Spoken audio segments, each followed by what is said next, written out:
আজ একটা ছোট্ট ভিডিও আপনাদের সাথে শেয়ার করলাম। সকাল থেকে কী করেছি।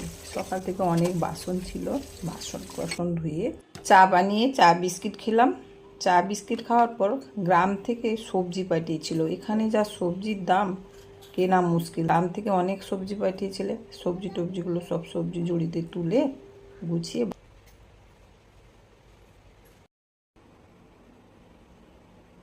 বাইরে দেখি একজন ঝাড়ুওয়ালা এসছে। আর যেহেতু রবিবারে একটা কিনে নিলাম, ঝাড়ু কিনে দেখি উপরে একটা কাক বসে আছে। এখন মাছবালা এসছে। মাছবালা আসলেই কাকটা ঠিক উপরে বসে থাকে। প্রায় প্রতিদিন এইখান থেকেই মাছ নেওয়া হয়, তো টাটকা মাছ রাখেন উনি।